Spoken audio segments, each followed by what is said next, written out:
Hi friends, welcome to east trend. இந்த வீடியோவில் டேஸ்டியான மில்லட்டில் திணை பாயாசம் எப்படி செய்யலாம் அப்படிங்கிறத பார்க்கலாம். 1 கப் அளவுக்கு திணை ரவா எடுத்துக்கோங்க.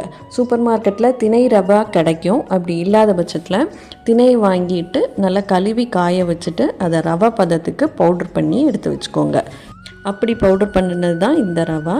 இப்போ இதுலேருந்து 1 கப் எடுத்துட்டு தண்ணி ஊற்றி 5 மணி நேரத்துக்கு ஊற வச்சுக்கலாம். எதுக்காக 5 மணி நேரம் ஊற வைக்கணும் அப்படின்னா, அப்போ மில்லட் ஹைட்ரேட் ஆகி அதுக்கு உள்ள ஃபைபர் ஆக்டிவேட் ஆகும். அப்போ தான் டைஜஷன் இஷ்யூஸ்லாம் வராமல் இருக்கும். இது முழு மில்லட்டாக இருந்ததுன்னா 8 மணி நேரம் ஊற வைக்கணும். இப்போ 1 கப் அளவுக்கு நாட்டு சர்க்கரை எடுத்திருக்கேன். அதில் ஒரு 1/2 கிளாஸ் அளவுக்கு தண்ணி சேர்த்துட்டு நல்லா கொதிக்க விடலாம். இந்த அளவுக்கு நல்லா லிக்விடாகிடுச்சு. இப்போ இந்த சமயத்தில் அடுப்பை ஆஃப் பண்ணிவிட்டு இதை ஃபில்டர் பண்ணி இது ஓரமாக வச்சுக்கலாம். இப்போது பேனில் பாசிப்பருப்பு சேர்த்துக்கலாம். பாசிப்பருப்பையும் நீங்கள் 1 ஹவர் ஊற வச்சுருந்தீங்க அப்படின்னா ஈஸியாக குக் ஆயிரும். இப்போ ஊற வச்சுருந்த தண்ணியவும் சேர்த்தேவும் நம்ம குக் பண்ணலாம். மில்லட்டில் ஊற வச்ச தண்ணியை சேர்த்தே குக் பண்ணும்போது அதோட ஃபுல் நியூட்ரிஷன் நமக்கு கிடைக்கும். இப்போ திணையும் சேர்த்தாச்சு, பாசிப்பருப்பு சேர்த்தாச்சு. இதில் 1 கப்புக்கு 3 கப் அளவுக்கு தண்ணி சேர்த்து குழைவாக வேக வச்சுக்கலாம்.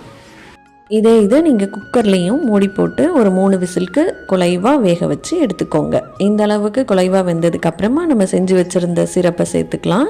சேர்த்துட்டு நல்லா மிக்ஸ் பண்ணி விட்டுட்டு லைட்டாக ஒரு கொதி வந்ததுக்கப்புறமா ஒரு 1/2 கப் அளவுக்கு தேங்காய் பால் சேர்த்துக்கலாம். தேங்காய் பால் நல்லா திக்காக எடுத்து வச்சுக்கோங்க.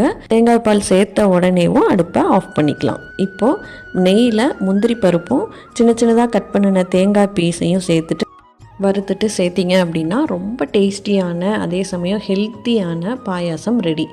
திணை எந்த ஸ்வீட் செஞ்சாலும் மில்லட்டில் திணை சூஸ் பண்ணுங்கள், ரொம்ப டேஸ்டியாக இருக்கும். கண்டிப்பாக இந்த வீடியோ உங்களுக்கு யூஸ்ஃபுல்லாக இருக்கும் அப்படின்னு நான் நினைக்கிறேன். இந்த வீடியோ எப்படி இருந்தது அப்படிங்கிற உங்கள் ஃபீட்பேக்கை எனக்கு கமெண்ட் செக்ஷனில் சொல்லுங்கள். இந்த வீடியோ பிடிச்சிருக்கு அப்படின்னா மறக்காமல் நம்ம சேனலுக்கு சப்ஸ்கிரைப் பண்ணுங்கள். தேங்க்யூ.